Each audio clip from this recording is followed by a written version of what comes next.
نماز کا قائم کرنا یہ ہے کہ نماز کے اندر جو بندہ کھڑے ہو کر اللہ سے وعدے کرتا ہے، جو قرات کرتا ہے، اللہ سے جو عہد و پیمان کرتا ہے، اس کو باہر نکل کر اس پر منوان عمل کیا جائے، یہ ہے نماز قائم کرنا۔ یعنی یوں سمجھ لیجئے کہ نماز پڑھی مسجد میں جاتی ہے لیکن قائم مسجد میں نہیں ہوتی، قائم باہر بازار میں ہوتی ہے۔ نماز پڑھی مسجد میں جاتی ہے، قائم جو ہے وہ دکان پہ ہوتی ہے، قائم جو ہے وہ باہر سوسائٹی کے اندر، معاشرے کے اندر ہوتی ہے۔ ایک بندہ نماز پڑھے اور نماز پڑھنے کے بعد دکان پہ آ کر 2 نمبر مال 1 نمبر کر کے بھیج دے، سمجھ لیجیے کہ اس نے ابھی نماز پڑھی ہے، قائم نہیں کی۔ اگر قائم کی ہوتی تو وہ نماز اس کو 2 نمبر مال بیچنے سے روک دیتی۔ ایک بندہ نماز بھی پڑھتا ہے اور باہر نکل کر جو ہے وہ کسی کا حق دبا لیتا ہے، تو ابھی اس نے نماز پڑھی ہے، ابھی اس نے نماز قائم نہیں کی۔ تو نماز پڑھی مسجد میں جاتی ہے، قائم محلے میں ہوتی ہے، قائم باہر دکان پہ ہوتی ہے، بازار میں ہوتی ہے۔ تو فرمایا کہ پرہیزگاروں کی ایک نشانی یہ ہے کہ وہ غیب پر ایمان لاتے ہیں اور نماز پڑھتے ہیں۔ الذین یؤمنون بالغیب ویقیمون الصلاۃ ومما رزقناہم ینفقون، اور اللہ کے دیے ہوئے مال میں سے کچھ خرچ بھی کرتے رہتے ہیں۔ نماز پڑھی ہے وہ تو مفت پڑھی گئی ہے، اس میں تو کوئی قیمت نہیں لگی۔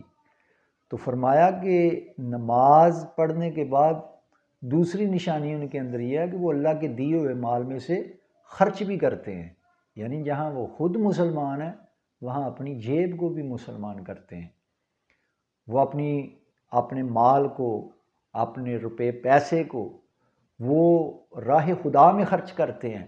یہ پرہیزگاروں کی نشانی ہے۔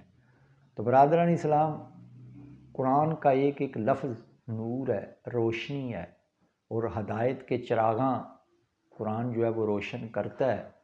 یہ دوسری بات ہے کہ آج کے مسلمان قرآن کو نہ سمجھیں، اس پر عمل نہ کریں، تو پھر تو ذلت و رسوائی ان کا مقدر ہے۔ آپ دیکھیں کہ یہ اللہ تعالیٰ کا پیغام ہے جو اللہ نے اپنے بندوں کے نام بھیجا ہے۔ اب وہ بندے اس پیغام کو پڑھتے ہی نہیں، اگر پڑھ لیں، ریڈنگ کر لیں، تو سمجھتے نہیں کہ اللہ نے اس میں ہمیں حکم کیا دیا ہے۔ تو مجھے بتاؤ پھر اس نے قرآن پہ کتنا عمل کیا ہے؟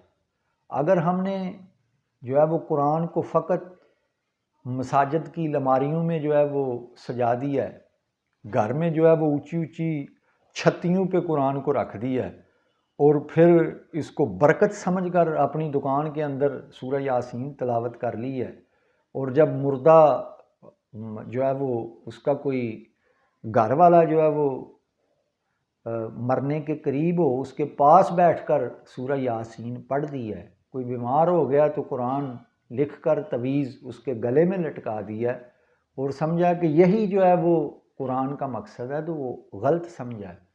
قرآن کا مقصد یہ نہیں ہے کہ اس کو جو ہے وہ لکھ کر گلے میں لٹکا دیا جائے، یا جو ہے وہ اس سے اپنے مرنے والوں کو بخشوایا جائے، پڑھ پڑھ کر جو ہے وہ ان کو ایصال ثواب کیا جائے۔ اس کی بھی افادیت ہے، قرآن کے اندر برکت ہے۔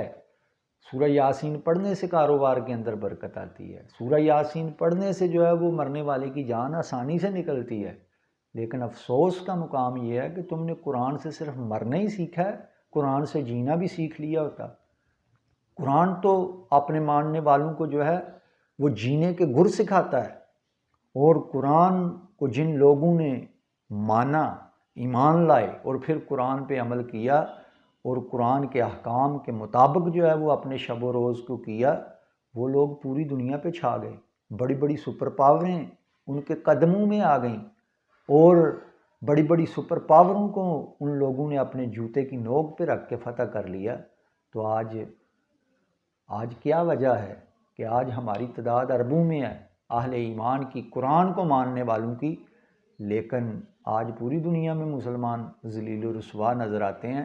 اس کا سبب ایک ہی ہے، اور وہ اقبال نے دکھڑا جو ہے وہ امت کو سنایا تھا کہ گر درس قرآن ہم نے نہ بلایا ہوتا، یہ زمانہ نہ زمانے نے دکھایا ہوتا۔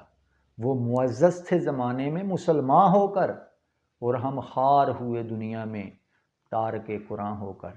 یہ قرآن آج بھی گرے ہوں کو اٹھانا جانتا ہے، یہ قرآن آج بھی ہارے ہوں کو جتوانا جانتا ہے، لیکن شرط یہ ہے کہ ہم اس کتاب کے ساتھ جڑیں، اس کتاب سے محبت کریں، اس کتاب کے ایک ایک حرف کو جو ہے وہ ایک ایک حرف کی سچائی پر یقین لائیں، کیونکہ یہ کسی انسان کا کلام نہیں ہے، یہ میرے رب کا کلام ہے۔ اور جو بندہ اپنے رب سے باتیں کرنا چاہتا ہے وہ قرآن کھولے، وہ اپنے رب سے ہم کلام ہو جائے، وہ اپنے رب سے باتیں کر رہا ہے جو قرآن کی تلاوت کرتا ہے۔